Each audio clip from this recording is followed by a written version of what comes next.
దేవుడి పేరుతో హెల్ప్ చేస్తున్నారా లేక భయంతో బిజినెస్ చేస్తున్నారా? ఈ రోజుల్లో కొంతమంది మెన్ అండ్ విమెన్ నాకు శక్తి ఉంది, దెయ్యం పట్టింది, ప్రాబ్లం అంతా స్పిరిచువల్ అని చెప్పి భక్తుల్ని కన్ఫ్యూజ్ చేస్తున్నారు. ముందు మీరు ఈ వీడియో చూడండి, ఆ తర్వాత మాట్లాడుకుందాం.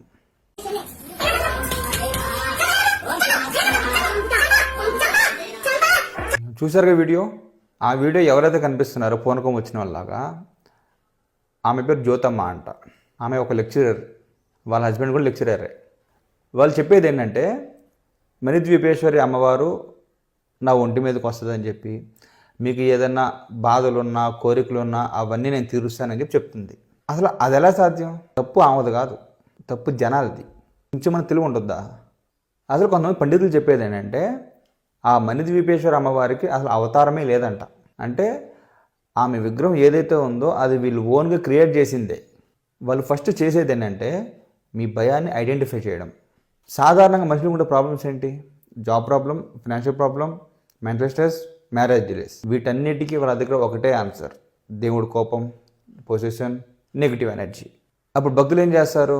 భక్తులు అంటే మనం లాజిక్ పక్కన పెట్టి బ్లైండ్గా ఫాలో అవుతాం. మనీ ఇస్తారు, వైలెన్స్ని యాక్సెప్ట్ చేస్తారు.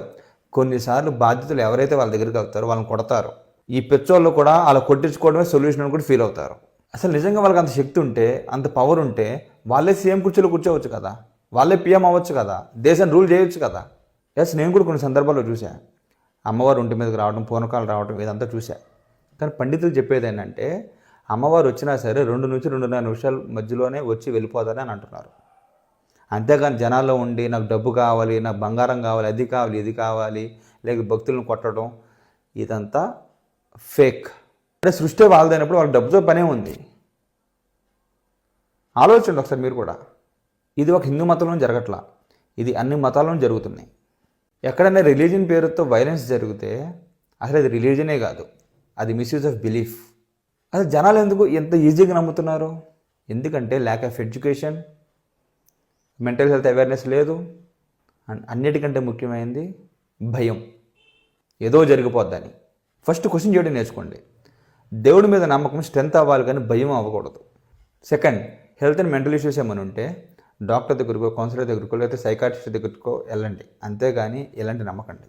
థర్డ్, అన్నిటికంటే ముఖ్యమైనది, వైలెన్స్ని ఎప్పుడూ జస్టిఫై చేయకండి. ఎందుకంటే దేవుడు వైలెన్స్ని సపోర్ట్ చేయడు. ఏ రిలీజన్ అయినా సరే భక్తి మనల్ని రక్షించదు. ఎడ్యుకేషన్, అవేర్నెస్, హ్యుమానిటీ, ఈ 3 మనల్ని రక్షిస్తాయి. దేవుడి పేరులో భయం కాదు, హ్యుమానిటీని చూస్ చేయండి. మీరేమనుకుంటున్నారు? ఇది ఫెయితా లేక భయంతో బిజినెస్సా? కామెంట్స్లో చెప్పండి. Thank you.